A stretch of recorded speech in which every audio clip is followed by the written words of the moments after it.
Hello guys, this is Anna Rojas, Analyst Trader from BAcademy here. And please, we're checking our microphone. We want to make sure that you can hear us. So just go ahead and put plus if you can hear us in the chat area. Okay, great guys. So today we're going to talk about Business Analyst Profile because we get a lot of questions from you guys. What kind of skills and knowledge you need to have in order to start your BA career? So that's exactly what we're going to talk about today. What skills and knowledge areas you need to master in order to become a BA. And I think it's a great topic, and I think that's why you're all here. Just to know you guys better, can you just put what is the location that you're joining us from, and what is your current position? What is your current situation? Are you working as a BA already? Are you working as a developer? Did you just finish your studies?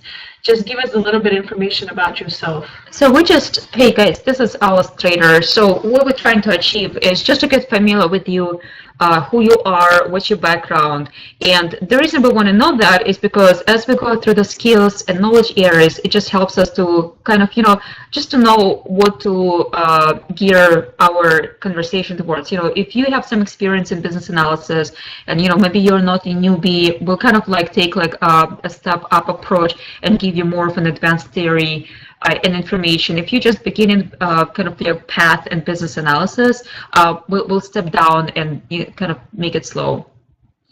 So when you share this information, and I see some of you are already typing something in. So the way we're going to structure this presentation is we're going to talk about skills and knowledge that you need in order to become a BA, which is Business Analyst Profile. And then at the end of our presentation, we're going to talk about our upcoming 8 weeks bootcamp. So if you're interested in that, you can just stay over and see what we have for you in a bootcamp. If you're not interested in a bootcamp, you can just leave and do the good stuff, enjoy the rest of your evening. All right, guys. So, while you type in the chat box section, we're going to go ahead and just introduce ourselves. My name is Analyst Trader. I'm MBA. I have MBA degree. I'm a PMP certified, as well as a Scrum Master professional. I am a trainer and coach at BAcademy, but I also have a full-time job as a senior business systems analyst at Navy Federal Credit Union that is located in Vienna, Virginia. I have over 10 years of progressive experience managing and analyzing different systems, different size projects. During my career, I also worked as the requirements manager as well as a project manager. And currently, again, I'm kind of moving in my business analysis career and as well as helping others to start their career. Here we go. My name is Anna Rojas, and I'm also a trainer and coach at BAcademy for business analysis. I'm a senior business analyst with more than 7 years of experience, and I worked in different domains. I worked in education, I worked in government contracting, I also worked in aviation domain. And as you all might know, I'm also an organizer of the Washington, D.C. meetup for business analysts and project management networking.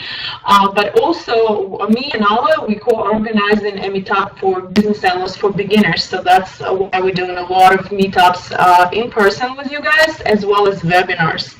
And I see you guys are sharing your information here. So I see that some of you are fairly new to business analysis and already work in operations research analyst.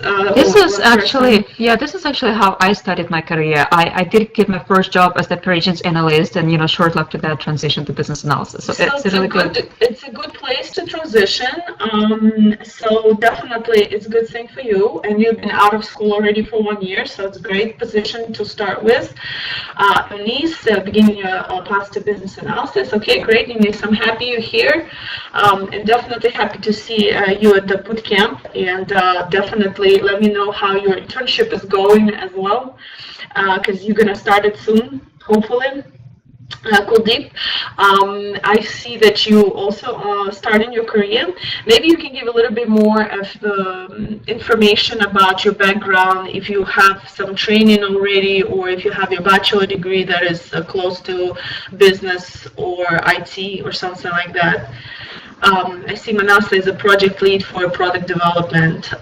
Yeah, that's true. When you do product development, it's a lot of BA work. So definitely, if you want to transition from product development to a business analyst, that's something you can do also. It's a very good position to be in order to transition into BA.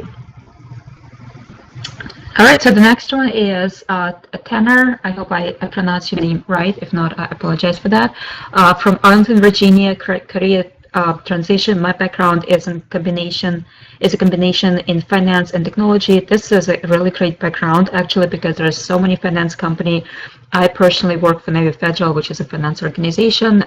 Nice pay rate, by the way. Want to focus more on tech as a business analyst. Okay, well, this is a good place for you to be tonight. Naga, I'm currently looking to start my career in business analyst. All right, sounds great, guys. All right, so I think we have everybody are just now beginning to look into transitioning. So, this is great to know. It looks like everybody is at the same step in the career level. So let's go ahead and, just dive right into it. We're about 10 minutes after 7. So the presentation today will take about I would say we're going to try to wrap it up in the next hour if possible. Sometimes it would take a little bit extra as we go, and you guys feel free to ask questions as we go. We always welcome questions. We do love to work with your personal situation. If you are, let's say, if we're going through the soft skills or any other aspect of the presentation, as you have a question, say, hey, well, actually, I think I do have this specific skill, or I'm really familiar with this knowledge area. And, if you just want to get a feedback, go ahead and just ask a question in the chat box area, just like you have been typing your comments. We'll be happy to answer those questions. And also, guys, towards the end of this webinar, we have also bonus for all the participants, and we're going to let you know what the bonus is towards the end of this presentation. Yeah, for those of you who stay, we would really appreciate you being with us today. So there'll be a little kind of like gift that we really hope going to give you a lot of value. We think you guys gonna like it. So just stay with us till the end. All right, guys. All right, let's go ahead and dive right into it. So the first question we're going to cover is what are the skills that people who are transferred to the business analysis role require. And in the second half of the presentation, we'll talk about knowledge areas. So speaking of the skills, what we usually say is that there are soft skills and technical skills, and most of you have already heard about both, right? Have you? Well, just put a minus sign if you haven't heard about this term before. I don't think we're going to have any minuses, but I'm sure you guys have heard about this a lot. So the soft skills are the skills that we usually carry from one experience to another. Some of us brought those experience from prior jobs, from educations. Those are communication, logical thinking, verbal skills. So something that anybody pretty much has. And some of us have those skills developed a little bit better. Others have those skills not developed as well, but those are really relatively easy to obtain. And the reason why business analysts, a lot of people usually argue with us and say, hey, well, to become a business analyst, you need to get a PhD degree, you need to have masters in technical degree, masters in technical degree. Well, it's all good, and it's all good if you are going towards technical career in business analysis. But what we have been seeing, in our jobs and from our students, is that a lot of people come in with a nice skill set of soft skills, are just as successful in business analysis as those who come in from technical. So that's why we basically summarize it for you in this beautiful Pareto principle, because I bet everybody heard about Pareto 80-20, right? 80% of action, 20% of actions give you 80% of the results. So here is the same. If you have the soft skills that are needed for BA jobs, like communication, analytical skills, decision-making skills, all these great transferable skills, then you're good. Then you will be able to transition. Of course, you will still need to have some technical skills, but the main thing that you need to focus on is your soft skills. And there's these two main things that you need to do. And of course, in order to become a BA, you need to have your background. You need to have some education and you need to have some experience in some specific domains. But again, all the basis for your transitioning into a business analysis role is your skills and knowledge areas. So let's just move further to discuss the actual skills. Okay, so let's go ahead and just look at the soft skills. Right now, you see 6 top soft skills that required from each business analyst. Now, some of you, especially those who might have already been in a technical field, would probably identify a different skill that they think really important. But again, these are the top 6 that we have noticed in our in our career. So the first one, and we're going to dive right into each one of them, is the communication. So from Latin, it's pretty much means share. It's the act of conveying intended meanings from one entity or group to another through the use of mutually understood signs and semiotic rule. It's actually a term from Wikipedia, but it's actually a great match for this presentation. So we just wanted to make sure that you guys clearly understand that communication is so important for the business analyst. One of the key responsibility of the business analyst is to work with stakeholders who might be our customers, our technical team, our vendors, representatives from different business units. And when we communicate with them, we need to make sure that the information that we share with them, as well the information they share with us, is clear and it's understood, right? So we need to make sure that information they give us. So another thing, for those of you who are not really familiar with who the business analyst is, I should probably have done the introduction earlier. So the business analyst is the liaison between the business and IT. So as a liaison, you are a communicator who connects 2 or more parties or entities, right? So in this case, you can see there are 2 people, and those people are communicated information. And as a business analyst, you do need to make sure, whether it's a written communication or verbal communication, that the communication has been clear and it doesn't get misinterpreted. Yeah, and misinterpretation, it's actually a big pain for BAs or any job, right? You notice sometimes on any job that a lot of miscommunications happen. Because why? Because in psychology, that message sent is not necessarily the message that's been received. So that's why it's so important to actually verify if the other person understood you correctly, if you're talking about the same phenomenon, if you're actually describing the same thing and you understand the communication the same way. So that's why for business analysts it's very important to have great verbal communication skills and great written communication skills. And let's not forget about non-verbal cues, right? You probably know that also from your studies, that a lot of our communication happens non-verbally. It's just the clues that we're giving people, the way we use our mimic and the way we use our hands to talk and all this other stuff, and the emotions that our face portrays when we talk. All this information, it's also conveyed through non-verbal channels. So as a business analyst, you need to be a great communicator. And I will just to make sure that you're all involved, why don't you just go ahead and give yourself 1 to 10 on communication skills. What do you feel? Do you feel like you're a great communicator? Then give yourself 9 or 10. If you don't feel like you're a great communicator, or maybe you're great verbally but don't like to write, so give yourself between 5 to 8. So go ahead and grade yourself in the chat area. Excellent. I see some people are really, really confident. That's great. That's right. Yeah. Okay. Well, let's go ahead and move on. So the next skill is the organization skill. So the organizational skill is the ability to use your and other people's time, energy, and resources effectively to achieve desired goal. So this is the ability to organize people when you need to conduct any meetings, when you need to find a timeline on everybody's calendar, just to make sure that all the key stakeholders and all the key participants can make it to the meeting. Again, it's really important to organize all the information and documentation that you plan to bring with you to the meeting. You do need to make sure that that everything you have, you are, as the business analyst, one of the great things that especially I like about being the business analyst, I feel like I'm in control. But again, being in control of the project and the requirements process kind of puts me on the spot, right? Because if I under-deliver, or if I underperform, or if I don't organize the meeting in such a way that, to get the most, to make it the most effective, unfortunately, the productivity goes down. So the business analyst does drive the productivity by having good organization. Do you have anything to add?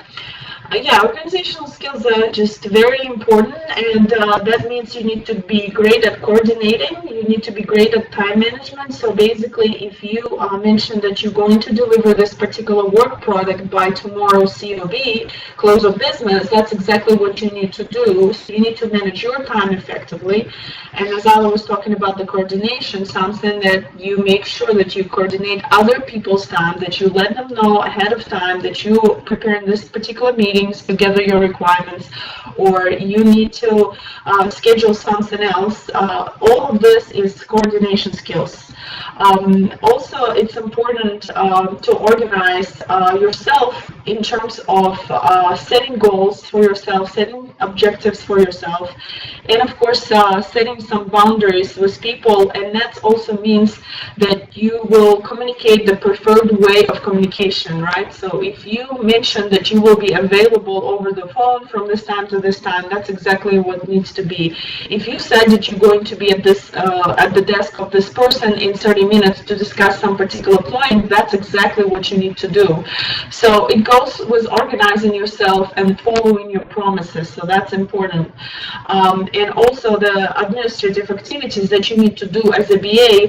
Basically, you need to do your status reports for your management on time, you need to keep some records, keep notes, and be diligent with what you promise people. Let's say you just had a meeting and you promise that you're going to send the meeting notes, right, or meeting minutes, and you're going to send it by next day. You don't delay on this. So these skills, it just show people how professional you are, and it's very important to have those skills. And I think it's a good idea. Why don't you think about the organizational skills that you already use at your job right now, and just rate yourself 1 to 10. Go ahead and use the chat area just to rate yourself from 1 to 10. If you're great in organization in all these areas, coordination and time management and setting goals and doing all the different administrative activities, go ahead and give yourself 8 to 10. If you don't feel like you're that great, you have this 5 to 8, a mid-range, and of course, maybe some of you are not great in organization. All right, I see some of you feel like confident about organizational skills, communication skills. Some of you not that confident, and that's okay. Maybe you're great at communication and then your organizational skills are not that good, but that's something you can always work on. I want you to know that you can work on this. All right, guys, well, let's move on to the next one. So the next one is the problem solving. I think problem solving is one of definitely key skills that the business analyst needs to have, because problems arise almost on a daily basis when you are a business analyst. Just to give an example, when you are dealing with different stakeholders, and different stakeholders have different opinions, it's a kind of like a problem, right? Because you need to make sure that those the solution doesn't get impacted by different stakeholders having different opinions, and you resolve the problem by arriving at one solution that will address needs and wants of different stakeholders, and kind of like will also address their I should probably repeat myself. I'm going to say, address their needs, because everybody has a need that kind of like drives, or need or want that drives the change. So you as the business analyst need to identify the problem. Again, to do so, you either talk to the person who initiated the problem or who found the problem. You can also talk to multiple stakeholders, technical people. First of all, you need to understand where it's coming from. What is the root cause, right? Even though root cause is really a big word, but do you need to understand, what happened to cause the issue. The second step is you do need to identify all possible solutions. And when you identify all possible solutions, you kind of need to weigh in different benefits, advantages, and disadvantages of those solutions, and think about different departments that might be impacted by those solutions or different people. Step number 3 is, well, you do need to select the optimal solution. One of the ways to select the most optimal solution is to think about, what's the timelines? What is the timeline to market? How soon does this solution need to be delivered? Is it something that needs to be fixed? Is it an emergency fix? Is it something that needs to be fixed really quickly overnight? Or do you have next week or maybe next couple months to fix the issue, right? So all of that will serve as driving factors to coming up with a solution. The next step will be create implementation plan. For the business analyst, implementation plan could be just as simple as just a draft of the requirements document, or maybe it's a change request. If it came in as a problem to the existing application, you can simply create a change request form that will list all the requirements that need to be implemented in order to fix the issue. And of course, implement the solution. This is where kind of like for business analysts, once you have created requirements document or a change request document form, you would just send it over to the technical team and they'll take it from there. But this is your responsibility to deliver, to solve the problem and deliver whatever it's going to take for the problem problem to turn into solution and move to the next step. So problem solving is a very important skill, and Ali just went through all these 5 steps. And guys, in your work that you're doing right now, look at these 5 steps and see which of the steps usually you skip or your team skip or not doing well enough at your project. Is it number 1, that you're not doing your due diligence, really identifying what the problem is, really stating what the problem is? Is it number 2, that you short on identifying all possible solutions and you're just rushing into implementing some kind of solution, not probably the best, but anyway, you're just rushing into implementing it? Is it something that you're not discussing what the optimal solution is, which is step number 3, or it's like you are not really implementing the solution? You discussed everything, you figure out what are the possible solutions, you figure out what's the best one, but nobody is doing anything to actually implement it. So go ahead, just based on what you feel at your job that you were doing, what kind of step they usually miss in your team? Is it just 1, 2? Yeah, just really curious to know what's going on in your personal situation. Another really good suggestion before I forget, as we go through this, through different skills, think about which skills, what skills you don't really have as of yet, what skills you would like to build upon. And when you go back to work tomorrow or maybe to school tomorrow, find the ways to develop this specific skill set, whether it's identifying a problem, communication, or any other skill. Yeah, so I see a lot of people actually saying identifying all possible solutions, and I hear you, understand usually that's the case, because we're rushing into the solving the problem, right? Sometimes we're not even sure if that's the right problem that we're solving, and then if the actions that we're going to do actually is going to solve the problem. But again, this is just the mindset of BA, that you're there to solve the problem, to help to solve problems, right? So guys, even for your little things, little problems that you might have with your manager, please use this frame with these 5 steps to really drive to a solution and implement it, and be this person that actually going to deliver this solution. And again, you can apply it to any area of your life and any area in your career, and you can use this 5 steps in actually solving any problem. So I hope that's going to be useful for you. You can just go ahead and give yourself 1 to 10 on problem solving. So just a couple of more minutes. I think it's good to analyze yourself in your own profile. So give yourself a rating for this one, anywhere from 1 to 10. If you think you're a great problem solver, nothing to learn, give yourself a 10. If you feel like there's something you need to work on, give yourself a number. Excellent. Okay. I think different ranges. All right, nice. Pretty good. That's good. And, we really hope you learned something from this. And if there is a specific step that you've been skipping, now you see that it's really important not to skip any steps. So helpful for you. All right, so let's go ahead and move on to the next one. So the next one, of course, is the analytical skill. So analytical skill, it sounds really complex and really kind of like not really easy to understand. In fact, what this is, and again, we take it from Wikipedia, it's a process of breaking a complex topic or substance into smaller parts in order to gain a better understanding of it.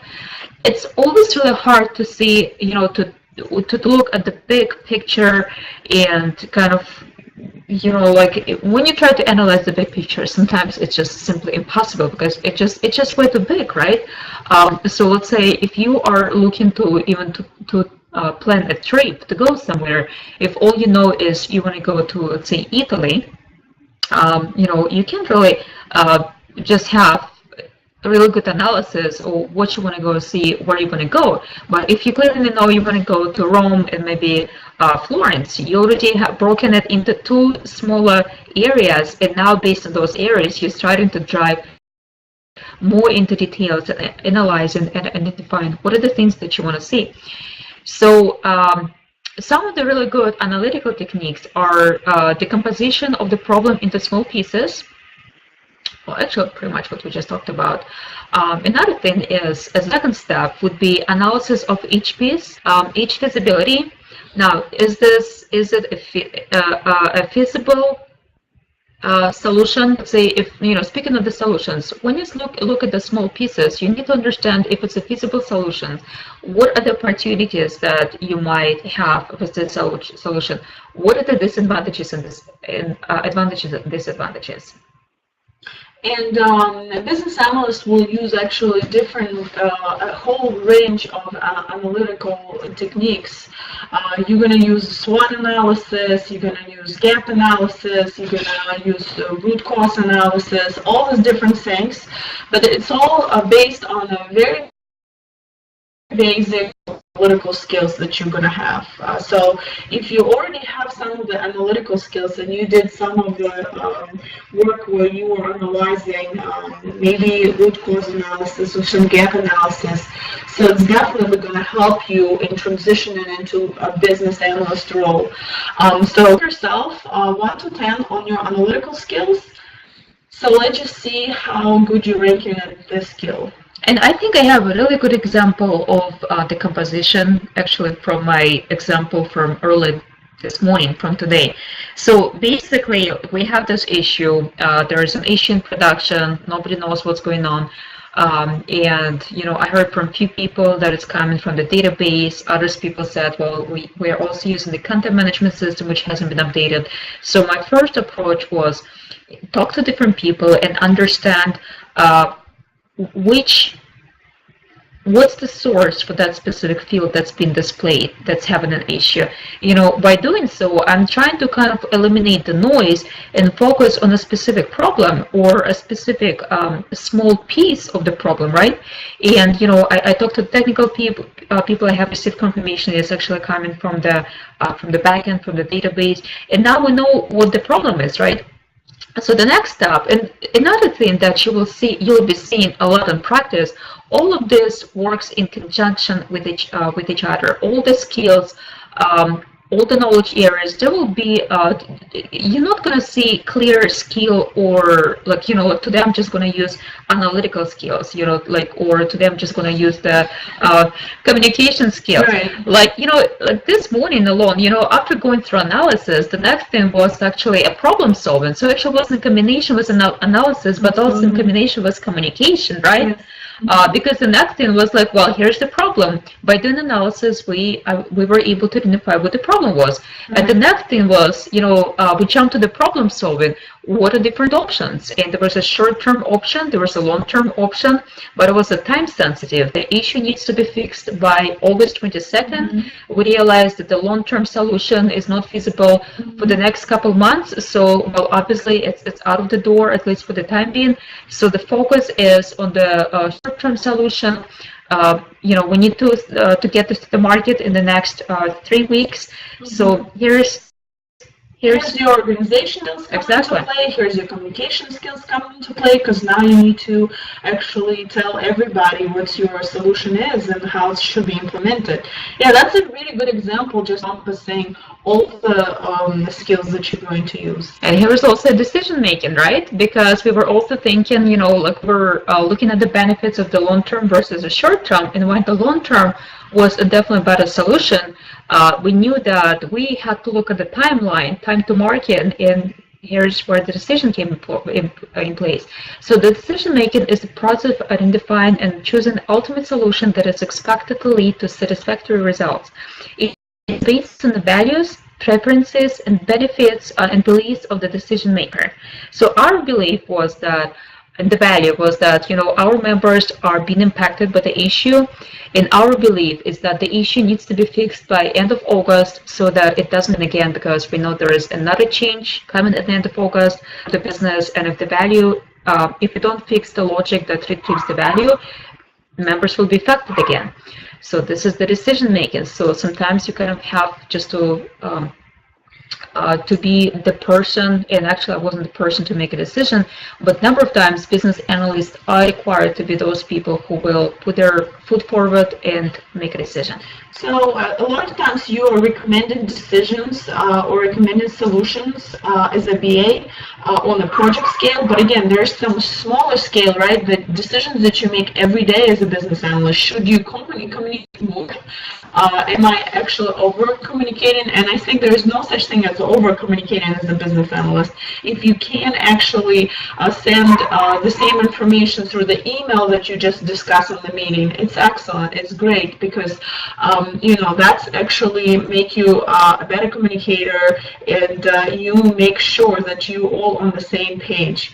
So it's very important that you do those decisions every day on a smaller scale, so you train your decision-making muscle, right? And you be able to suggest the solution and make decisions on a bigger scale, right? Because that will actually help your career for sure. If you make this decision, sometimes you need to make decision fast. Like for example, if your manager is out of office and there's an important email coming to you, just CC to you, but the question is about the timeline or important bug or anything like that. So you need to make a decision to just go ahead and answer, go ahead and research the answer for the client while your manager is out. So that's a decision that you want to make to showcase yourself as a great professional business analyst. And here are some factors that can actually help you to make a decision. You know, what is the priority? Like in my example, priority was really high, which impacted the timeline and time to market. What's the impact? Is it a small impact? Does it only impact one single user, or maybe just a small group of users? Maybe it impacts half of the population, or maybe it's a large impact. Like in my case, that was a large impact, so we couldn't we couldn't actually wait for the long-term decision. What's demand? What's demand from other business units? What's demand from the market? What are the resources? Do we have resources available to implement the solution? That, going back to the solution, to the problem-solving cycle, those 5 steps, the last one was the solution, right? So we do need resources to make sure we have development team available to implement the fix, but we also have testing team available, right? And also, if it's an emergency fix, do we have other team members to push this through into production? What do the timelines look like? Is it something we can hold on and wait for the next few days, few weeks, months, or is it something we need to get in like overnight? Yeah, that's a great framework of steps that you can follow in order to make a decision or to improve your decision-making process. And again, it cannot be only project-level decisions. It could be the small decisions that you do every day, and you can still go through all the steps. So I guess decision-making is one of the important skills for BA. So go ahead and rate yourself 1 to 10. What are you going to give yourself for this one?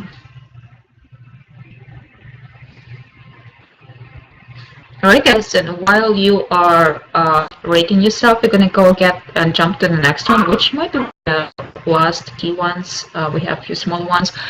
This is negotiation. So negotiation is the process of identifying and choosing an ultimate solution that is expected to lead to satisfactory results. It's based on the values, preferences, and beliefs of the decision maker. So really close to the decision making process, right?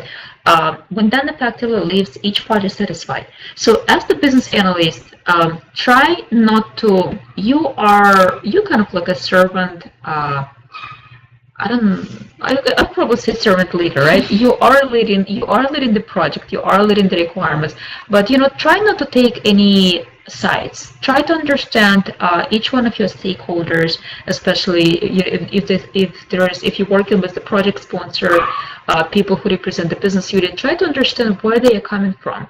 Don't just jump to the conclusion or decision. Talk to each one of them. If you have different parties, they have a different interest and not agreeing on a common solution, try to understand, try to bring them together and kind of negotiate what would be the best solution. So negotiation involves setting goals, objectives, and boundaries. So in this case, what works really well is just to make sure that everybody understands what is the common goal and what are the common objectives we're trying to achieve. What are the boundaries, or in the project world, it's actually also called scope. What's in scope, what's out of scope, right? Because sometimes people forget what was initially discussed to be boundaries for the project. And if one of the parties is actually asking for something that's outside of the boundaries or scope of the project, it's kind of really a simple negotiation at this point, because you can simply state, well, I apologize, but this is out of scope. We can probably address it as a separate initiative or project, but we really shouldn't be wasting any time, spending any more time on this discussion, because it's technically not really in scope for our project. So the next one is rationalizing the range of mutual agreement while maintaining mutual respect, and that's what we just discussed. You should maintain mutual respect to other participants and stakeholders, and kind of like try to come up with the mutual agreement that might work for everybody. So formulating solutions with fair consensus, pretty much just making sure that you treat everybody fairly. Just because somebody bought you lunch the other day doesn't mean that their solution should have a bigger weight than the other person's solution, right? So it's just being fair and respectful to everybody, and of course implementing the solution. When you negotiate the solution, you also need to think about the implementation. And if somebody has a better idea, however, implementation is not feasible, it's not possible, taking into the timelines and resources we have available, well, unfortunately, that solution, that person might kind of lose negotiation. But again, we driving from the goals and objectives. So we need to look at the overall goal and objectives. All right. So, now let's go ahead and just try to think about your prior experience, what negotiation you had to do. Some of us, I know there's a lot of negotiation, I would say, on a day-to-day basis. Those of you having kids, having families, I'm sure you guys have to negotiate all the times, right? Like even vacation sometimes can be negotiation. Yeah, so, where are we going? Are we really spending a week at the beach, or are we staying home? Right. Yeah, anyway, so go ahead and rate yourself on negotiation skills. It's 1 to 10 again. And let's see if you're better or worse on this one. And my professional advice is, and it's really hard actually, I even admit it's hard for me sometimes, because I'm really opinionated and I'm trying to keep my opinion to myself. But just try to keep a cool head. Try not to take any sides. At the end of the day, you all work towards achieving a project goal. So just try to make sure that you don't really take any sides or don't really promote your own opinion. Listen to people. All right, I see a lot of people actually rating themselves high. You're just probably doing better than me. Nice. All right, so let's jump to a few others. So guys, we're gonna soon actually move into over 20% technical skills a little bit, but additional soft skills that are good to have. It's a learning skill. So when you're a fast learner, it's a great skill to have as a BA. It's also ability to adjust to a change in situations. It's also having a result-oriented personality, and also being a great facilitator. So about result-oriented personality, a lot of managers and a lot of projects are actually looking to hire people who are result-oriented.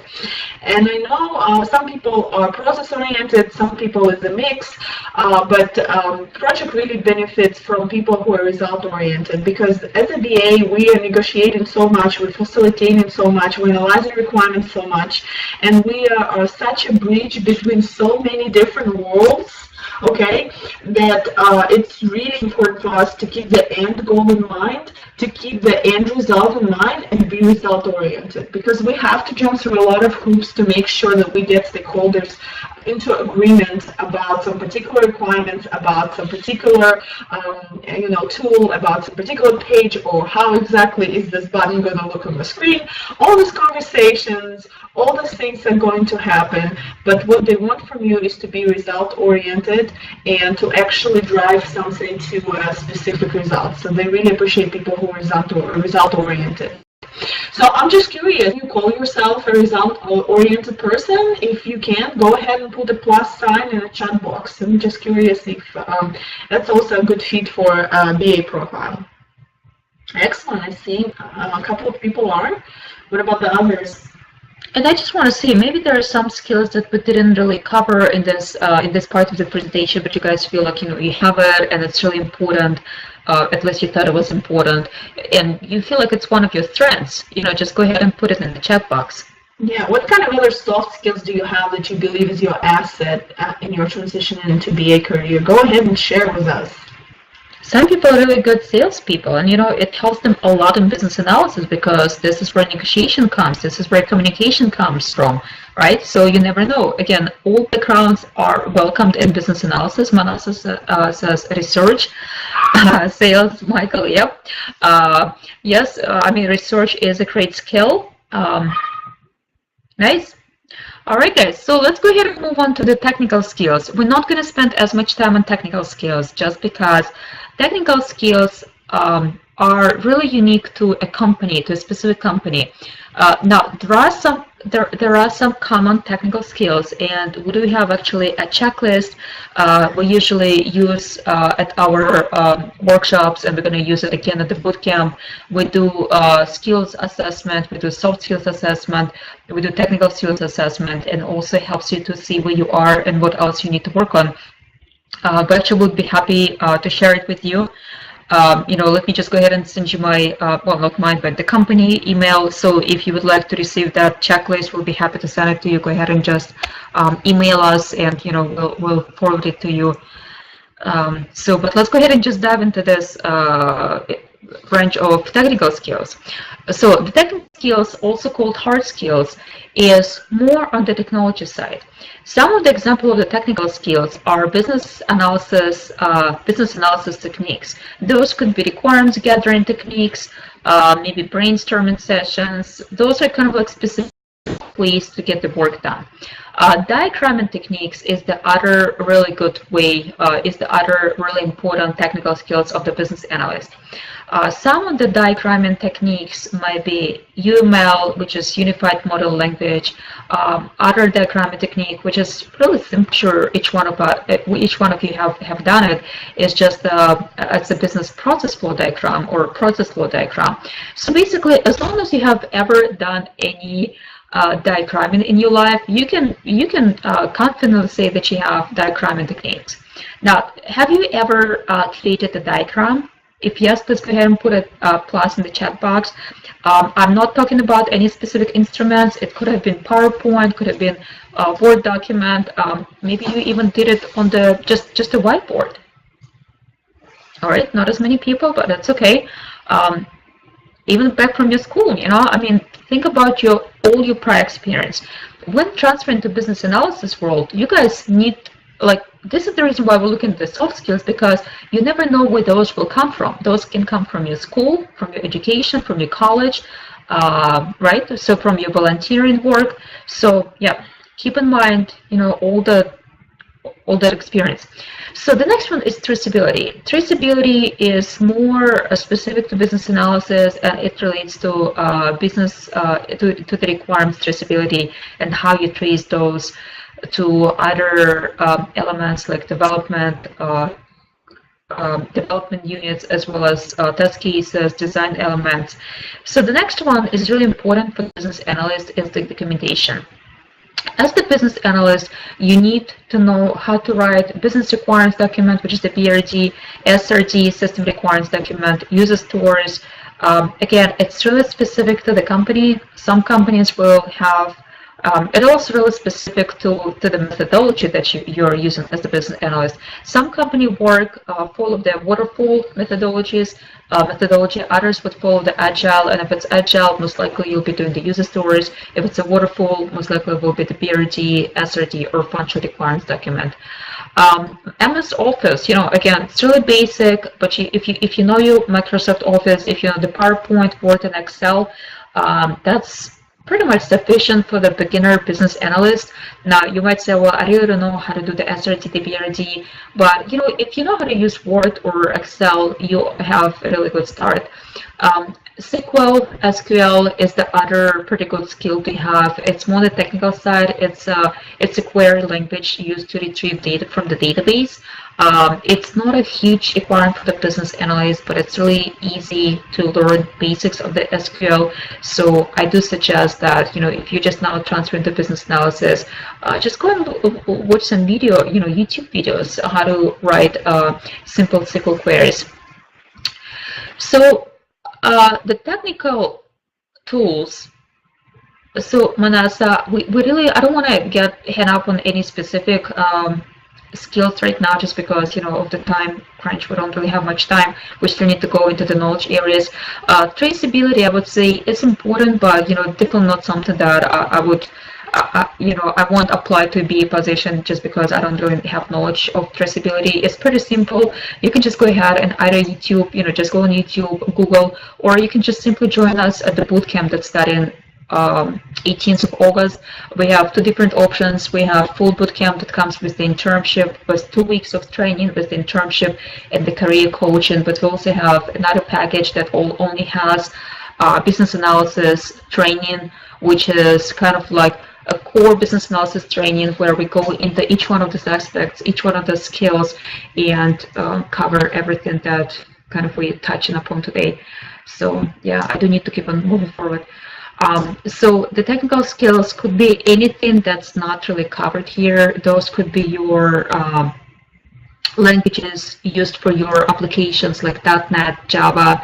But the good thing about technical skills is you as a business analyst don't really have to have really deep knowledge of those languages, and you won't. You're not a technical guy or girl. You're not a developer, right? But as long as you have experience, or let's say you are on the mobile side, you're a mobile business analyst, and maybe then you can say that you have technical. One of your technical skills is the knowledge of the iOS versus Android.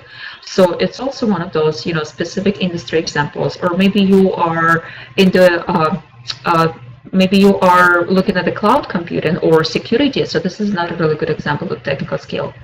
BA tools, which is the next one, is those are instruments used by business analysts. Again, really specific to the company. Some companies like to be on the cheap side and purchase and use free tools.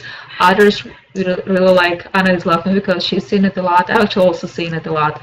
But some of the really good tools are Jira, used for in Agile to create tickets, projects, change requests. It's more of a traceability, sorry, not traceability, but requirements management tool, yes. Another good one is the Confluence. It's also part of the Atlassian suite, which also includes Jira. There are multiple different tools out there, but it's really, again, once you go to the company, you'll be using what they are using. And sometimes business analysts just use Microsoft Word and Excel. You never know. It's a SharePoint. Exactly. Stored. Yeah. So again, I would suggest you guys can go ahead and just research on your own what tools business analysts use, as well as any of these hard skills, or you can just simply join us at the bootcamp. We'll talk about those and we'll tell you how to learn everything that you need. So this, guys, was a hard skills overview. So we're not going to rank ourselves for each and every hard skill, but I would like to ask you a question. Out of all those hard skills, what do you think is your strength? Which one is actually a good one for you? I mean, which is the one that you know you're good at? Maybe you know some BA tools. Maybe you're actually great at Excel, or maybe you know some programming languages, or you great at different software methodologies. We just want to have a feel of what do you think you're good at and your hard skills. Yes. Share. Yeah, please go ahead and share, because another thing is, and even if you're not confident, please go ahead and just put it in the chat box area. Let us take a look, and we'll give you feedback. Maybe we'll take a look and say, wow, you're almost there. You know so much, because sometimes people know so much and they just don't know what they know. And yeah, go ahead and please share with us. We'd really like to give you feedback.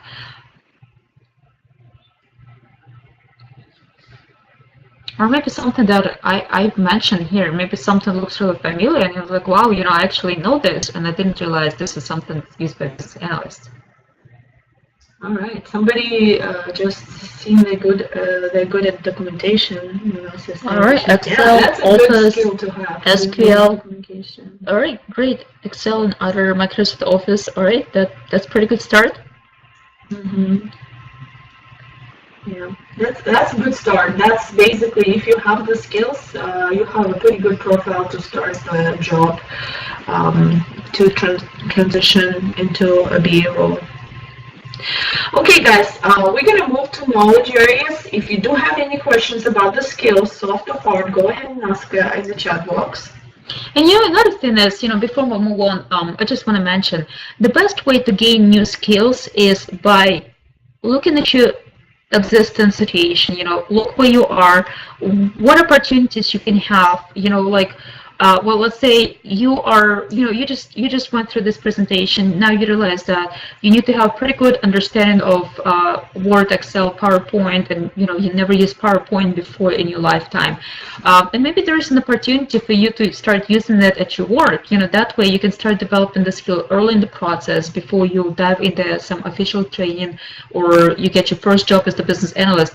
And by doing so, by the time you actually get a job, you will have the skill developed. So, always try to find an opportunity to master a specific skill set in your current work environment. Yes, definitely work on your skills every day. Try to do it in your current job. Even if you, for example, don't use any diagrams in your current job, go ahead and do it for yourself. Do some process flow diagrams and things like that.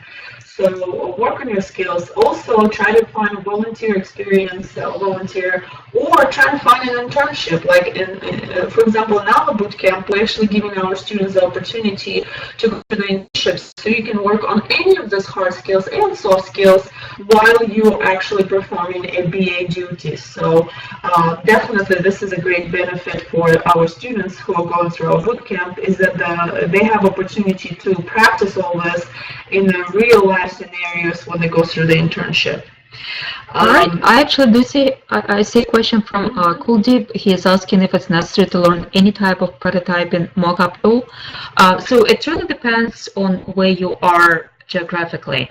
So we have a lot of students from Europe, and in Europe they usually don't have clearly established processes and roles. So they do have a lot of business analysts who they also want to have some prototyping skills and be able to build up mockups and wireframes.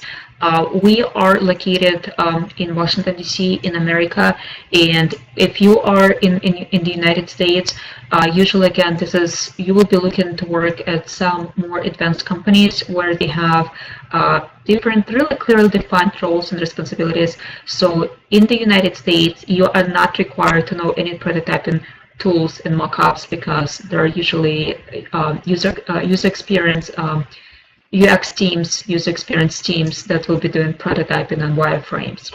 Yeah, basically you're going to have either the whole UI UX team or at least one person who will be doing prototyping and mockups. Again, for yourself, only it's basically extra. If you really want, you can use just regular paint and just use it as a mock-up tool, just if you really want to show something basic. But again, it's not a requirement. And cool tip. I'm just going to give out really cool tip. I don't know if I'm going to like this because this is actually from the boot camp. But one of the really cool things that we usually do at boot camp is the market analysis. So we look at the positions that exist out on the market in your region, geographical place, or the place that you're targeting, and do analysis of what is being asked, right? The best way to find out is to go and ask. So go ahead and just look at those open positions and see what you think you might need to transfer to business analysis. And if prototyping mockup skills is one of them, then the answer is definitely yes. That's one of the techniques that we do in our bootcamp, definitely, because as a business analyst, you basically there on the market, so you have to be to have a profile. You have to have profile of a business analyst that the market needs, and of course, market needs change from state to state, from country to country. So definitely, you need to do that research as well. All right, guys. So let's go ahead and dive into our knowledge area. Naga, what are the most useful UML diagrams? Again, we don't have time right now to talk about that. In any domain, it really doesn't matter. It doesn't depend on the domain. It's just those things that the business analysts use. There are a few of those, and we are covering those at the bootcamp. Again, I apologize, but we need to kind of keep it moving right now. So let's take a look at the knowledge area. So the knowledge area is something that represents a complete set of concepts, terms, and activities used by a person in a specific professional field to achieve organizational objectives. So this is basically, from business analysis perspective, something that you need to have really good competences. You have to have really good knowledge of concepts, terms. You need to know how to do your activities so that you can perform as an experienced business analyst in a specific knowledge area. So take a look at the specific knowledge areas that are out there for business analysts. And those are planning and monitoring, requirements planning and monitoring, elicitation and collaboration, requirements lifecycle management, strategy analysis, requirements analysis and design definition, and solution evaluation. So another thing I want to mention is, just like we talked in the skills section, in a single day, you might be using like 10 or 15 different skills. Same here. There are a lot of times, you will be going through a specific phase. So even though these are clearly defined, you might be interacting with your stakeholders while, working on the change request, while identifying the strategy, while doing, defining the solution. So all those knowledge areas, number of times, are used interchangeably. They kind of like all collaborate with each other, and don't really expect that you will see each one of those knowledge areas in a clear way. Okay, and I guess we're going to start talking about each particular area separately. So we're going to talk about planning and monitoring. And of course, before you do anything, including your business analysis activities, you have to plan it, right? And once you plan how you're going to gather your requirements, you have to monitor your requirements or business analyst work, right? So in planning and monitoring, there's several things that you need to do. You need to plan a business analysis approach, and then you need to make sure that you plan how exactly you're going to do business analysis on this particular project. Are you actually going to collect high-level requirements first, and how exactly you're going to collect it? What are your stakeholders there? How you're going to work with them? How you're going to engage your stakeholders? How often you're going to have your meetings with them? Are you going to involve only business stakeholders and you, or are you going to have the sessions where you're going to have all your development team in there as well? Also, your business analysis governance. So how are you going to govern these activities, your meetings, your meeting notes, your requirements, how you're going to write them. Is it going to be user stories? Is it going to be use cases? Are you going to write business rules for this project or not? So all these questions are answered at the stage of planning and monitoring. And of course, overall information management. Where are you going to store your requirements when they're written? How are you going to get approval or sign off from your stakeholders, from your business users, right? So all those questions you're going to be asking yourself, and of course your manager, when you're planning your business analysis approach. Right, and you know, for most of you, especially if you just now transition to the business analysis world, planning is, you know, this will look really kind of like scary and really not clear how to exercise, right? One of the really good tips on how to kind of like dive into the planning when you just now starting new as the business analyst is, you know, see what's already happening in the organization. What are the existing processes and procedures, and you know, try to use those as the baseline. So this is definitely one of the first steps that you need to look at. And like Anna said, it definitely comes with the experience. It comes with some training, with some practice, but it is a really important step.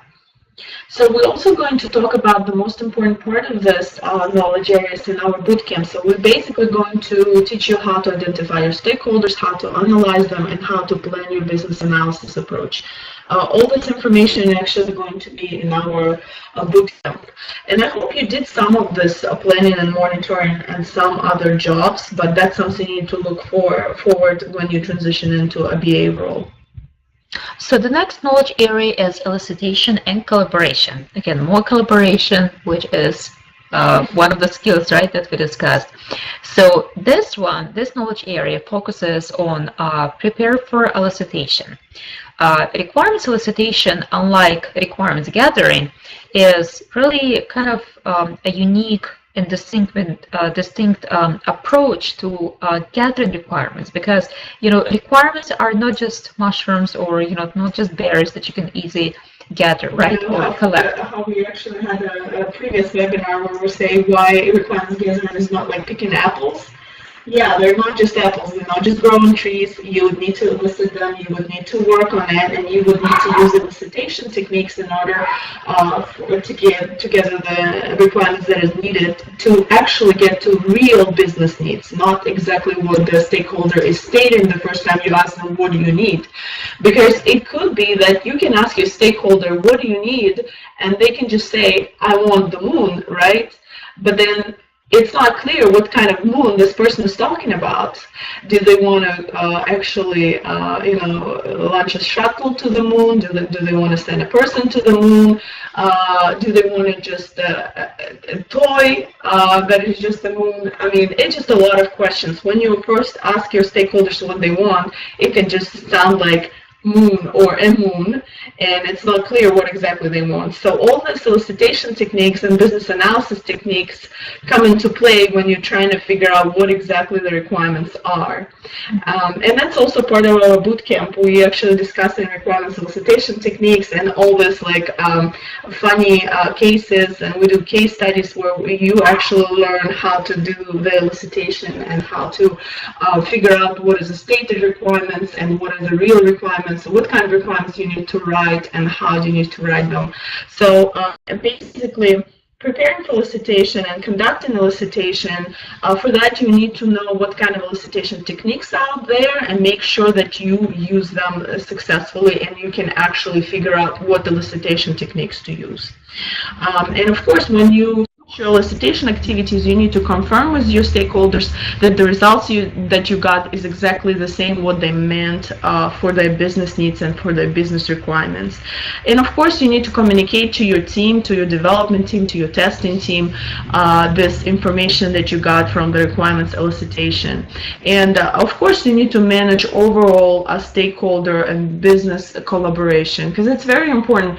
You are this bridge between business and IT, and your your goal is to stay neutral, your goal is to stay objective towards the objective and the goal of the project. And you want to make sure that whatever you create requirements is actually the true requirements, the true business needs, and whatever solution you're going to deliver is actually going to meet this need. So that's a very important skill, and that's a very important knowledge area on how exactly make sure that the requirements actually portray the business needs. That's a very important knowledge area that you guys need to know going into a BA role. So guys, we do understand that, you know, most of this is so new to you and probably never heard about it, and it's really kind of complicated, might be a little bit confusing. We're trying to keep it as simple as possible. Again, we will be going more into details at the bootcamp. We'll be covering each one of those knowledge areas. We'll be practicing it with you. We'll be giving you checklists and worksheets, so just to make it easier for you once you actually go get your first job as the business analyst, as well as you go through the internship with our business partners. You know, but in the meantime, please feel free if you have any questions. We don't have time to go into details, but feel free to ask some generic questions. All right, so the next one is the requirements lifecycle management. So this one includes the traceability, the requirements traceability. How do you trace requirements to, let's say if you work in the functional requirements, how do you trace requirements to the high-level requirements or business requirements? How do you derive technical requirements? How do you trace technical requirements? How do you trace your requirements to technical elements, specific functions in your on the backend database, in the backend fields on the backend, and so forth. Also, how do you maintain requirements? You know, what if there are any changes, or how do you pretty much maintain requirements on documentation? Also, how do you prioritize requirements, right? There are a lot of requirements, different requirements coming from different stakeholders. How do you set up priorities? Also, how do you assess requirements changes? You know, what is the change versus what is not a valid change? You know, you also need to be able to identify how to understand what to accept as a change, what needs to be rejected, you know, what can be simply deferred as change, and what is the change requirements change process. Also, requirements approval. Every time there is a change, every time a new version of the requirements documents needs to be created, especially after the baseline has been established, it needs to go through the approval process. So all of that is the requirements lifecycle management, and all of that you as the business analyst need to be aware how to conduct and how to perform these activities. All right, guys, so the next one is the strategy analysis. Strategy analysis might be on a higher level, or it might also be on a lower level. So you as the business analyst will perform strategy analysis in terms of defining the current state of the issue, as well as analyzing the current state of the issue or the project. You will also be defining the future state, and this is where as is to be technique comes in place. You will also be assessing risks on the project, and of course you will define a change strategy, right? So what strategy needs to be implemented, or what strategy does the project need in order to implement the change or the project? So again, strategy analysis is not something really very typical to business analysts, but this is part of your day-to-day operations, and this is something to keep on the back, you know, kind of on the back burner, and you know, in case you see any potential risks, you definitely need to look into different opportunities, define future state, and kind of keep the strategy in mind. Mm-hmm. And the next knowledge area, guys, is requirements analysis and design definition. So you get your requirements, you know how to manage them. Now you need to analyze them, right, and figure out what are the design options, what kind of solution we're actually going to give our users, right? So you need to specify your requirements, basically document them, and you need to model your requirements. So maybe it's going to be some diagrams, maybe it's going to be some prototypes, something in order for you to model the requirements, requirements, how they're going to look in the actual application. You also would need to verify your requirements. You need to validate your requirements. You need to know how to do this, what are the techniques out there in order for you to do that.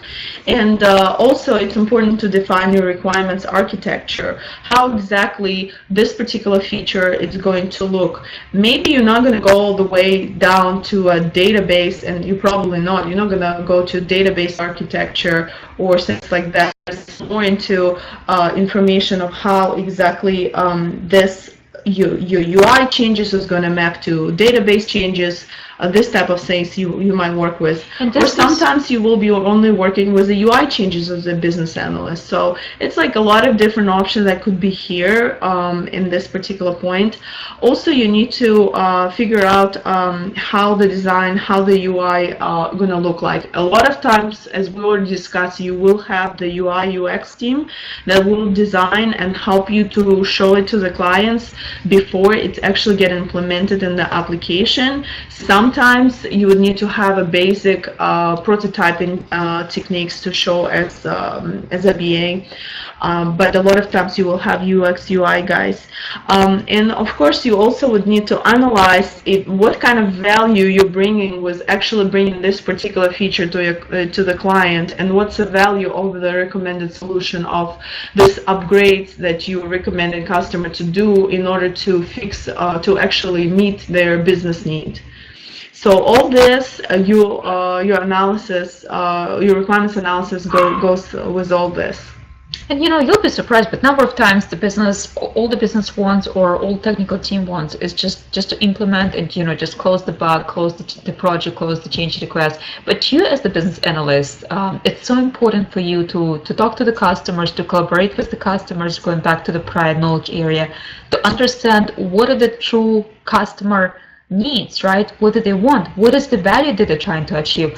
And the thing is, if the client or your customer is not happy with the value delivered, well, first of all, they won't be returning customers, right? They might not ask you to work on another project, and of course, you're going to keep the customer and the business not satisfied. So make sure you use the business analyst, identify the value, the actual value, and help the business to achieve what their needs are. So the next one is the solution evaluation. So this one is pretty much, this is the knowledge area that will help you to understand that the solution that you have selected is the right one. So this is where you go into KPI, key performance indicators. You also measure solution performance. You also, like one of the things is number of times working with different business units. You'll hear a lot that the reason for this project is to minimize call volume at the call center, and they might even throw out some numbers to say, well, currently we spend $100,000 in cost because this equals this calls that we receive for this specific feature equals in, let's say, 1,000 hours custom service hours, and by implementing this feature we will be looking to minimize that cost.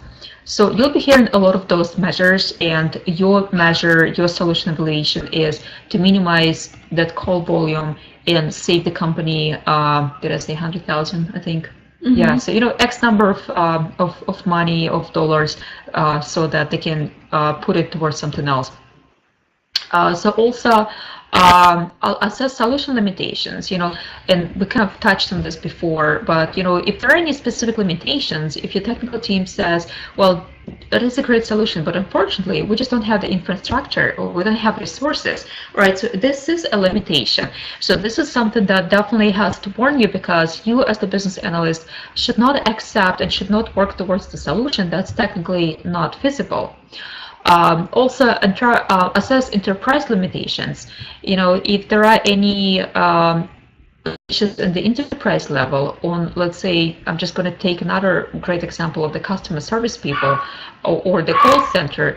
So number of times when implementing or integrating with third-party systems or applications usually have their own call center. And one of the really good questions to ask is, well, do we expect the third-party call center to handle our customers, customers calling about the specific issue, or do we expect our call center to address those issues? And like one of the answers I heard at some point was that, hey, we're gonna give your people, your call center, access to our systems and applications so that they can directly look into the system and resolve the issue. But at some point I heard, well, we don't even have we don't even have the system yet, which kind of goes up to the solution limitation. There is no system in place, but also maybe our call center doesn't have capacity. There are we'll only have like X number of people, and this is a feature that's going to require add more hours. And right now we just don't have capacity on the resource side, so it becomes enterprise limitation. Also recommend solutions to increase solution value. Recommend actions to increase solution value. What actions do we need to take to increase the value? Do we need to introduce new policies and procedures? Do we need to change existing policies and procedures? So this is everything, this is everything that you as a business analyst need to consider. Maybe you need to create a new training manual, or maybe you need to go to create the tutorials, things like that. That's all about the solution evaluation. So basically that's it for the knowledge areas, guys. If you have any questions about the knowledge area, right now is go ahead and ask your questions. And any questions? So we will be wrapping up with the main presentation, which was about business analysis skills and knowledge areas. We did promise to give you a gift for those who will stay till the end. So we are going to go into a bootcamp presentation, which will take us I would say about 10 to 15 minutes, probably about 10 minutes. We're going to try to wrap it up on time by 8:30. But the benefit, or I guess the gift that we actually discussed with Anna, we thought will be one of the best, is we would like to offer, of course, on the top of this of the checklist that I promised to send you, the checklist to do self-assessment for knowledge and skills. Just a reminder to request the checklist. Go ahead and just send us an email to support@it-bacademy.com. But the gift that I would like to offer you guys is a personal career coaching consultation. It's a 30 minutes consultation where you can ask us any questions. Even I think Manasa had a question about, or actually maybe somebody else had a question about specific UML diagrams. We'll definitely have questions to kind of dive into those questions, time to dive into those questions. So all you have to do is just send us a short email to support@it-bacademy.com. Just say, hey, I would like to request my free half-an-hour consultation. We'll be able to get on the call with you. So the only request we have is Anna and I, we are extremely booked. We have a lot of consultations and coaching calls and trainings coming up. We have students overseas. We kind of lead in both US market as well as overseas market, so we're pretty much booked up. So a couple of things we want to ask you is to make sure you request the consultation within the next couple of weeks, because we just we just won't have time if you get back to us like in the next month or so. And second, if we set up a time for you for the consultation, please try to make it. If you cannot make it, again, we'll try to be as flexible as possible. Give us heads up that you cannot make it, or if you didn't give us heads up, it just. Okay, guys, I hope it was helpful for you. If you have any questions about it, go ahead and ask. So just tell me if it was helpful. Go ahead and give it a plus, and let me know if you're curious to hear about our Bootcamp Academy that we're doing for new BA. And we just recently actually added an internship to it, guys. We got a lot of our students' feedback on adding an internship, and it was all positive. Because not only we are giving the training and BA career coaching, but we also giving the internships. And our students find it really great addition to our training, because they actually able to work the concepts, whatever we teach them in theory, whatever we teach them by case studies and all these things, we're giving them opportunity to practice it on internship. So that's a very important part of the bootcamp. So so what are you gonna get on the bootcamp that's gonna start on August 18? So basically the whole bootcamp is planned the way that you're going to gain a solid foundation business analysis core concepts and the practices, because you're going to get a theory in business analysis that is very basic. We're not going to give you the whole PhD in business analysis. We're only going to give you core concepts that you need to use and you will be using as a BA. We're not going to give you any extra not important knowledge that only going to sit in your head and you're not going to use it. You also will be able to identify the areas for improvement, and you will be able to build up on your strengths, including in this internship that we provide, and you will be able to successfully land a business analyst job. What also we have for you is opportunity to build up your business analyst resume, and it's very important to build up the business analyst resume because it gives you a chance to get noticed, because there's so many people who are trying to start a BA career and they just don't know how to showcase their skills and their strengths on the resume. And that's exactly what we do, guys. We just don't make you write something that is not you on your resume. We work hard with you throughout the BA coaching and training to figure out what are your strengths, right? Because if you're a great communicator, if you're a great leader, if you're a great problem solver, we're not going to make you write that you're a technical person. The same if you're transitioning from a developer to BA, so you're great at your technical skills, we're not just making you to write a lot of to show that you're a great communicator.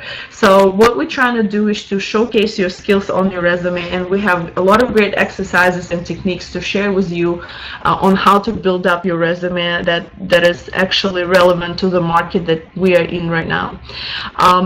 Also, you will be able to practice business analysis techniques, and you will be able to create a business analysis portfolio. As we go through the exercises, you will be able to create diagrams and things like that and keep it in your portfolio in order for you to show it on the interview. Another cool thing is that, Anna and I, we have full-time job as business analysts. We have, each one of us has, I have about 10 years, maybe 11 years of experience. Anna is approaching her 8th year of experience as a business analyst. We do it on a daily basis. One of the really cool things for the bootcamp, what we did is we developed a toolkit for business analysts. So it's a set of checklists, templates, worksheets that we use personally on a day-to-day basis as business analysts, and this is something that we also share with you. So when you start your internship as well as your first project as a business analyst, you can simply take it and just roll with that toolkit. So who guys from you feel that you need this solid foundation for business analysis, that you actually read a lot and you watch some YouTube videos, but it's hard for you to put all these things together, and you feel like you need a really good training that put all these things into perspective and you able to practice it? If it's you, just go ahead and put a plus, so we'll know that for you it's very important to have a good theory core information from any training. Right. So, one of the things that Anna mentioned is the internship. This is something that's we added based on the request, because we had few batches in the past but didn't have the internship, and people who would go through the training, we would still do the coaching, we would analyze their situation, we would analyze their prior experience and derive their analytical skills and experience. So another cool thing about this bootcamp is that you're not going, even though you're going through the internship, our business partners acknowledge that you have a lot of prior experience, and they agree to give you that level of analysis of the business analyst that you deserve. So if they see that you came from the prior being a project lead and being a project lead or a technical lead or a tester, or maybe you're coming from the finance field and you're an SME in finance, and you've already done some business analysis, you did some research, writing, communication, you are actually not an entry level. You are coming into the field as at least more of like a maybe you might be an entry level to some extent, but again, it doesn't mean that you have zero experience. An entry level is somebody who has up to 3 years of experience. Anywhere between 3 and 5 is the mid level. And guess what? If you have done some business analysis for up to 3 years, you have really good chances in starting business analysis career as a mid level because you have a lot to offer. So that's what we do. We look at your prior experience. We make you analyze, do market analysis, just like one of the exercises that we suggested. We also do make you understand what strengths you have, what experience you have as the business analyst from your prior experience. And we also help you to build your resume in such a way that you position yourself as the more of a mid-level business analyst who has something to offer to the potential company.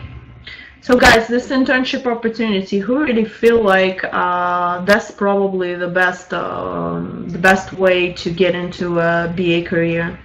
So go ahead and put 1 if you feel like this is a very important addition or something you would like to have in order to transition into a BA. Yeah, so actually, we have weekly coaching calls with our interns, and one of the people we talked to yesterday, I was so pleased to hear that she actually went through one of the boot camps in the past, but that's one was a couple of years ago when we didn't offer the internship. And I was so pleased to hear that she said, well, now that I am going through the internship, I'm actually seeing it. I can feel it, I can touch it. I know how to, I know how to actually do activity as a business analyst. So that was really nice to hear that, those internship, they've been asked for by our students, and now they're actually giving people real actual value. So that was great. All right, well, let's go ahead and jump to the format. Just like we did today, the bootcamp isn't the online format. It's a combination of webinars and seminars. Majority of the theory will be taught online in real time, just like we did today. The only difference is we do dive more into your personal situation, but also combine it with exercises. We do a lot of individual and group assignments, which kind of gives you a really good sense of teamwork environment that you will be experienced on a day-to-day basis as the business analyst. We also do recordings. We provide recordings, just like recordings of today's webinar, so that in case you have some family emergency, you need to take care of some other things, or you just simply want to go back to the session again in the future, you can always do so. You have recordings available to you after the boot camp. Also, we do a lot of Skype calls so that we can discuss any outstanding questions that you might have, discuss your personal situation. If needed, we might also do personal. We usually do group coaching sessions, just like we have mentioned, on a weekly basis. But if need be, like we just had a couple of resumes sent to us by our interns earlier this week. Naga had a phone call with one of the interns today, and she provided feedback. So the person has a resume ready, and it's been 6 weeks in the internship, but the person has the resume ready to be sent out pretty much at the end of this week. So usually the way the bootcamp works is it's a 2+6 format. So the first couple of weeks is an intensive business analysis training. So this is where, and again, the bootcamp is coming from the Army, right? Because this is where we put you in the real work experience, where we give you theory, we give you training, we give you theory, we give you practice, we equip you with everything you need, we give you checklists, worksheets, and we also send you out to the field. We send you out to our business partners, technical companies who will also help you to build up your business analysis strengths and build up your business analysis portfolio and experience.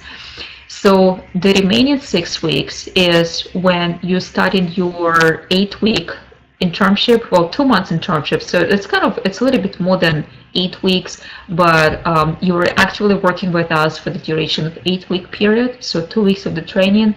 The remaining 6 weeks will be group coaching, and in parallel with the group coaching, you'll start your internship, as well as you'll be applying to the jobs, attending interviews,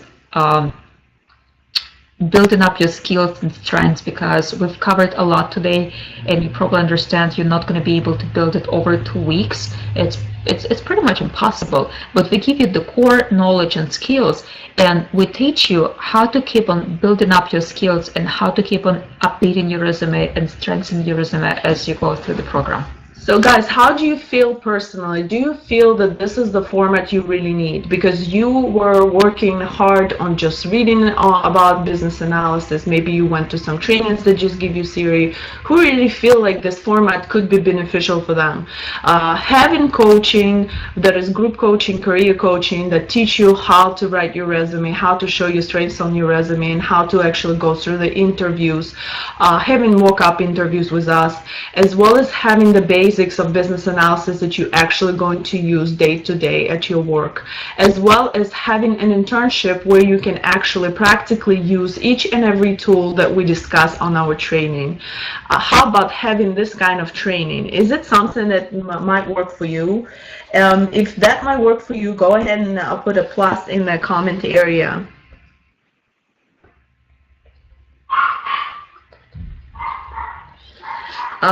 Yes, guys, because if that's something you really need, we can provide you a special discount for those who really need it today and who's ready to sign up for the course.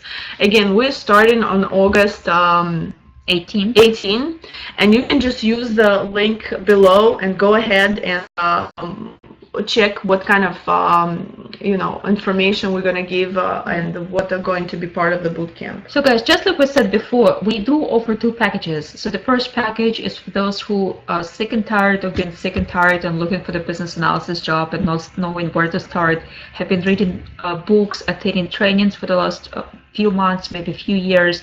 Actually, I was one of those examples. I did mention that I started my career as the operations analyst, but prior to me getting a job as the operations analyst, I actually went through 3 trainings. I read a bunch of books. I wasted about a year and a half just trying to become a business analyst, and I literally almost gave up because I was like so impossible. There was other people working in business analysis field, and I knew there was a way to get in. I just didn't know what it was, and it was quite hard for me. So I know where you stand. I know you're probably desperate, and a lot of you might be nearly given up, but you are here. We really appreciate your persistence, your drive to become business analyst. We've been there. We know what it feels like. We are willing to work with you. So today's price for those who who are actually not for those who are ready, but we do have the early bird price, which is $15.99 for those who wants to jump in and go with the boot camp, with the training, coaching, and the internship. For those who only wants to go through the theory, which is a 2 weeks training, it's a $5.99 package. But again, we see Michael and mobile guests are being quite active. So for the guys like you we are willing to offer an extra discount and make it a $13.99. So the only thing is, I don't think we have $13.99 ticket price tag as of right now.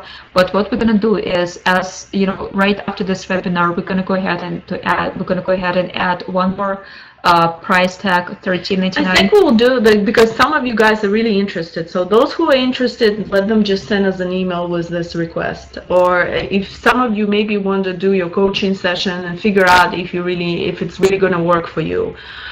So send us an email, and then we will provide you a specific link to the special price of $13.99. Yeah, that's a good point, because once we open up taking $13.99, yeah, it's not for everybody. It's only for those who are interested and specifically attended the webinar. So we're gonna just repeat the email address again, guys. And if you're interested, send us an email that you're interested in a special price for the people who participated in the webinar.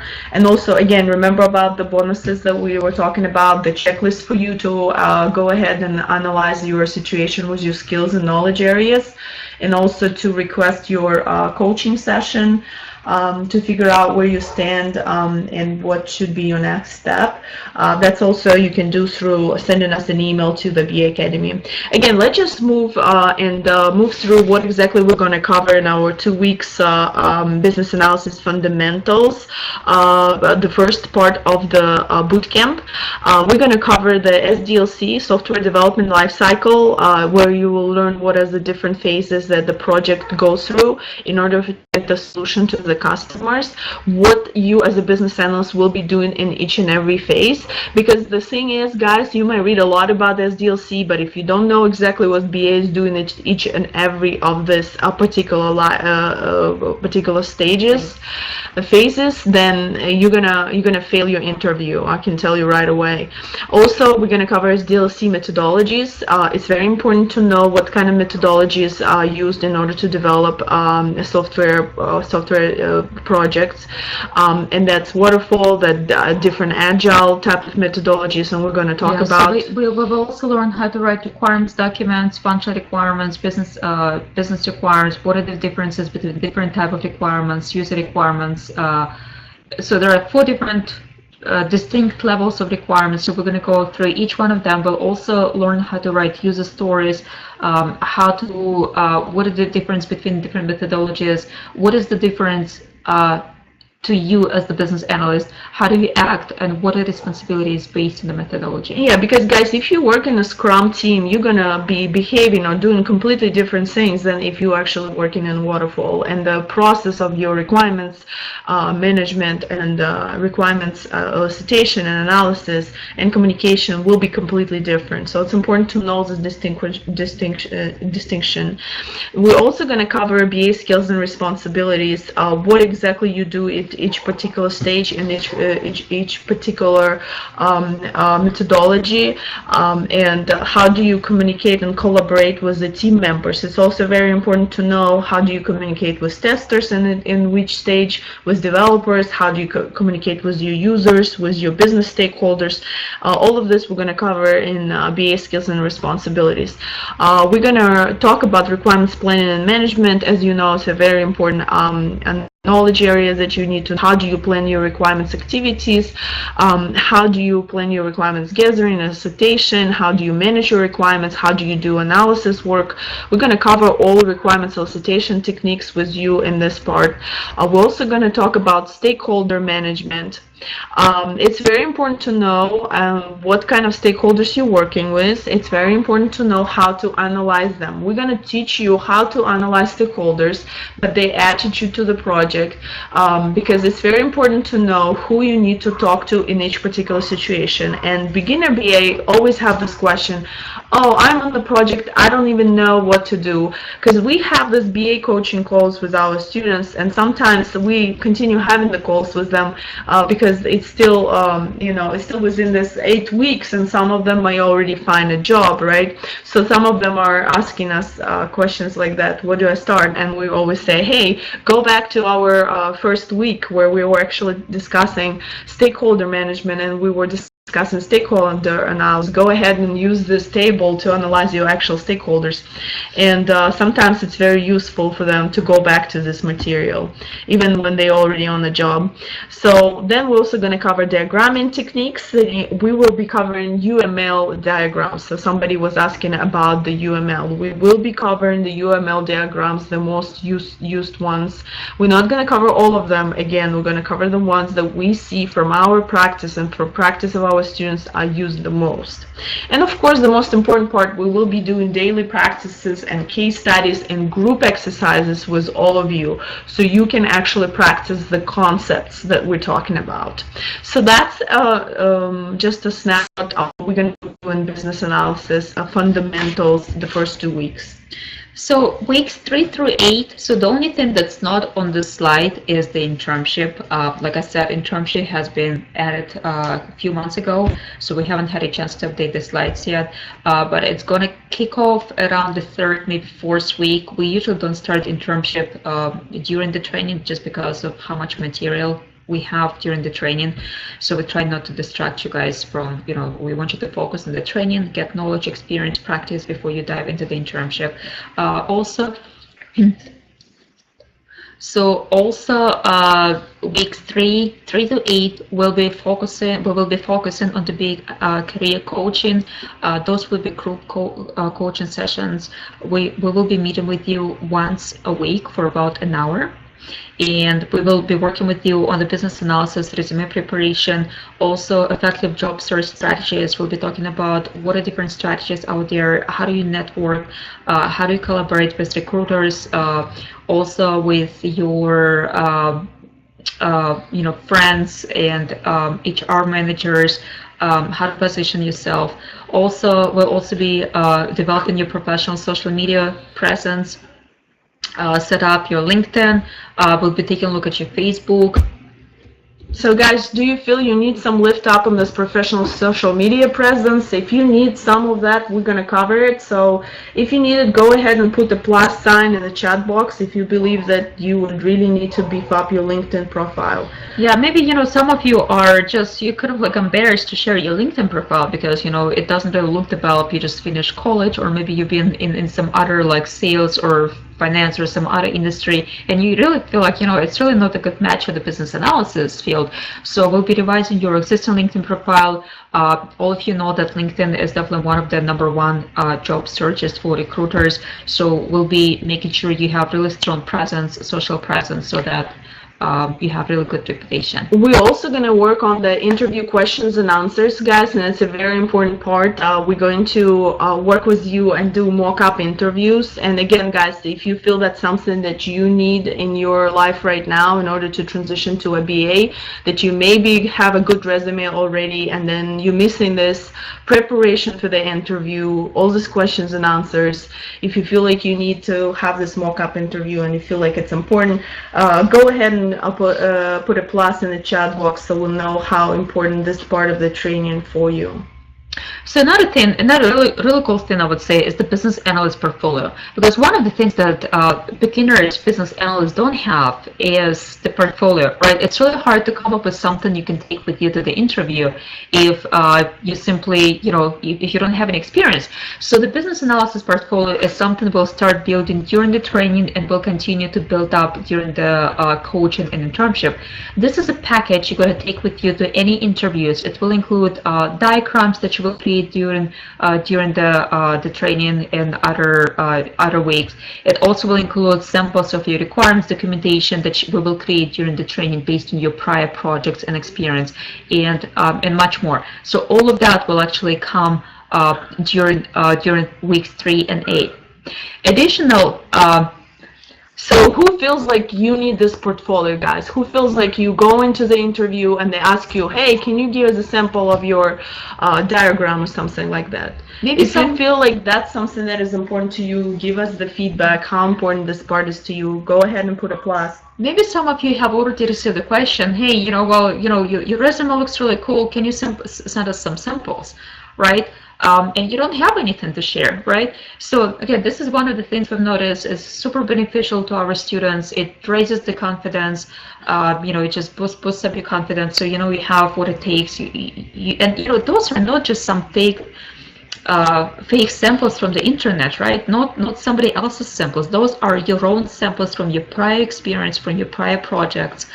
We do analysis, like we have somebody in the internship right now. She just realized that, and she completely forgot that she actually worked as an architect about 10 years ago in England. And can you imagine how cool that is? Somebody who has actual experience, and she's in educational field right now. She completely forgot about it, and now she has really great experience, really great portfolio she can take with her to the next interview. Yeah, and also important part with the training, guys, we're going to give you a lot of checklists. So that's something that's easy for you to digest. So you can just get the checklist and figure out, for example, the checklist of business analysis, knowledge and skills. That's something we promise we're going to share with you even before you go to bootcamp. But of course, that's one of the checklists that we're going to share. We're going to give you a list list of primary business analysis sources. Where else do you need to go to gain some more knowledge? So you know, targeted what kind of blogs, what kind of sites you need to read up in order to gain more knowledge on specific topics that you need. We're going to give you the business analysis process blueprint and how exactly business analysis process is done. I'm gonna interrupt Anna, but this is my favorite one because I'm actually coaching one person right now, and when I sent it to him, you know, he was just so thrilled with it because this is something that gives you clear picture from the beginning to the end, how to when to write high-level requirements, when to do detailed requirements, when to send those requirements for review and approval. What do you do in case those don't get reviewed and approved and get rejected by the client? How do you send it back through the process? What if there is a change request? You know, how do you interact with developers and testers? I mean, guys, you know, what do you think about that? How cool would it be? Would you like to have a checklist that outlines each one of the steps and allows you to just go through the process flow instead of, you know, guessing and thinking what should come next? You know, if you think this is really cool to have, you know, just go ahead and put a plus sign in the chat box area. I just want to see if this is something that you guys think will be beneficial to you. But again, you know, this is my favorite because I actually personally created it based on my actual experience, and I'm really delighted to share it with our students, just because, you know, we see so many people taking such a huge advantage of this checklist. So the next one is documentation templates. You know, so you don't have to guess what documents to use once you started working as a business analyst. All you have to do is just to take that list of templates, which includes business requirements, functional requirements. It also has system requirements, user stories. We have a sample and templates of user stories. You know, we'll set with the traceability matrix templates, with the change control form template. So this is something you can simply take to your workforce, to your next project, and, you know, just see which one is more applicable and just start using on day one without guessing and wasting time and creating one. Would you guys like to get one of those templates?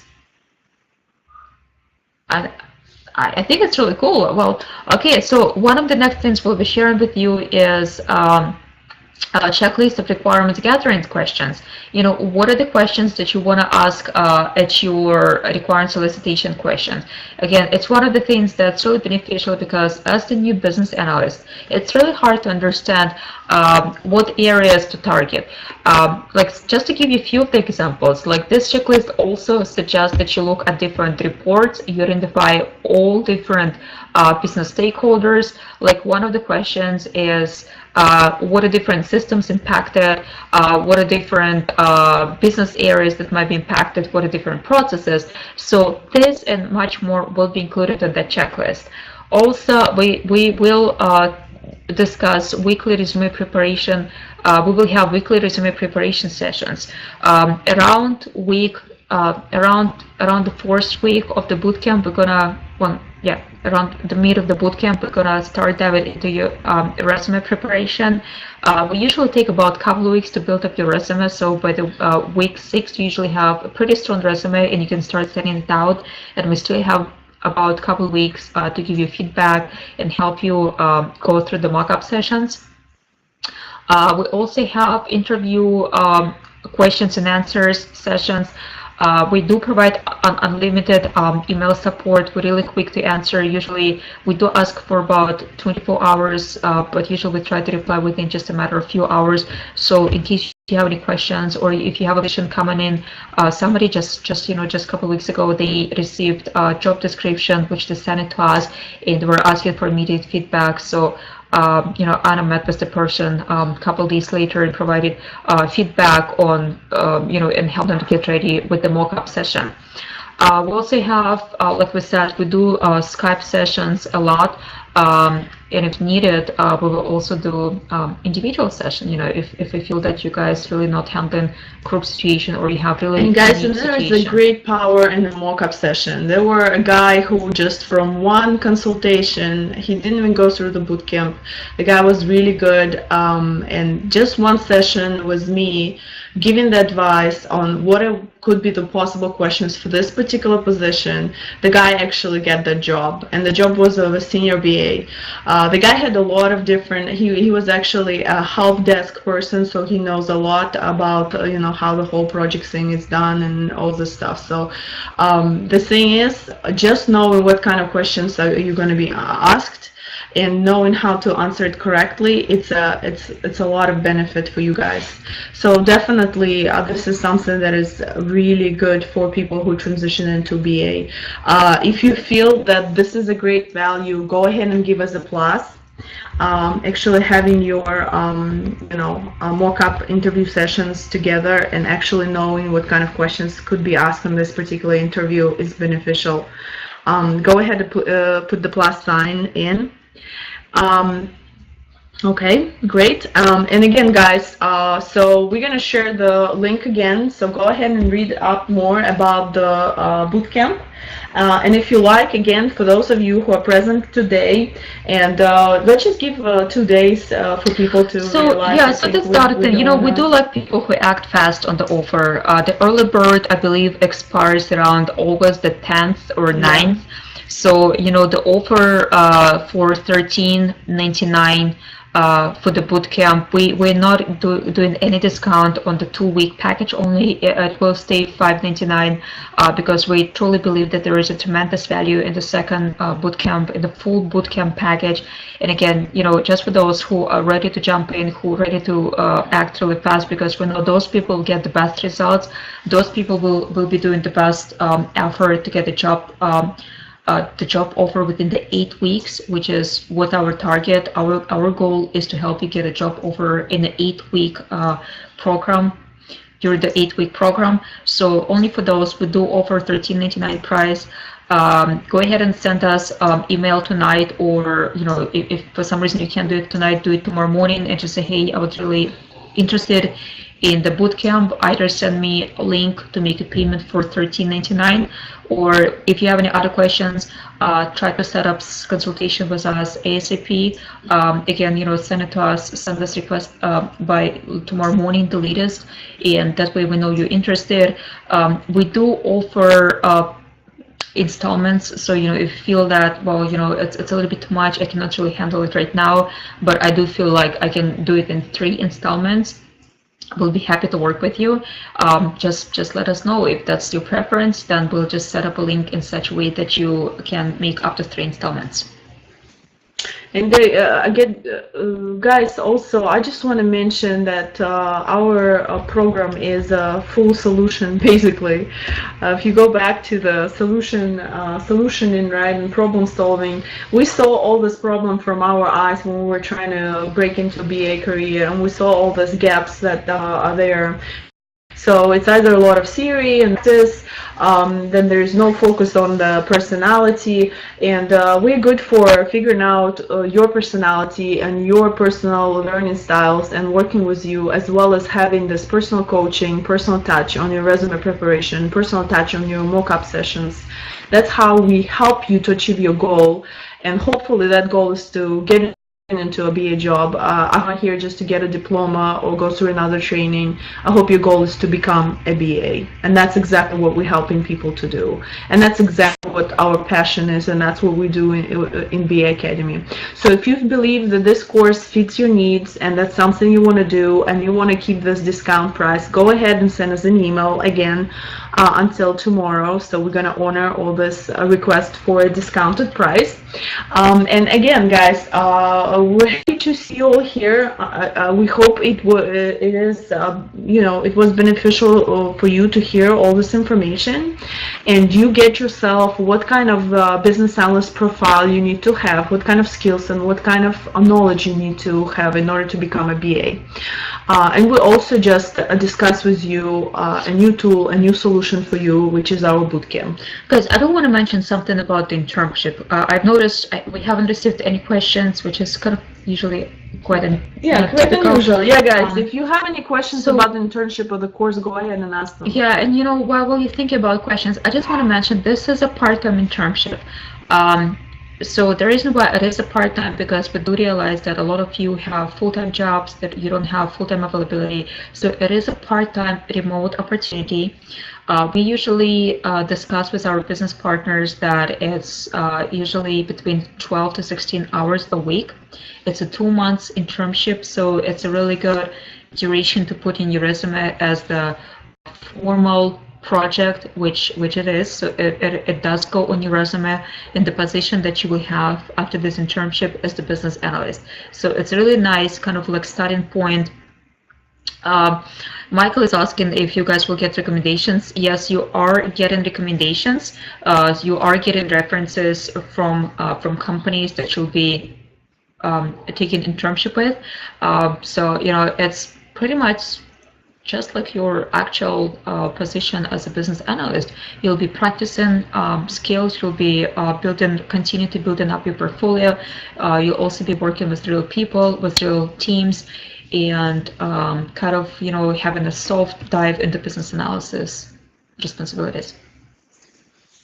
All right, guys. Well, we really appreciate your time. If you have any questions for us, we'll be happy to answer those during our consultation. Go ahead and shoot us an email. Again, we have another meetup coming tomorrow. It's the transition to the product owner role, which is the next step in business analysis career. We'll be happy to see you there. And of course, for those of you, if somebody has already purchased one of the packages, we'll be happy to work with you starting as of August 18th. All right. Well, thank you so much for your participation tonight, and we're looking forward to seeing you in our upcoming trainings and meetups. Thank you, guys. All right. Thank you, guys. Have a good night.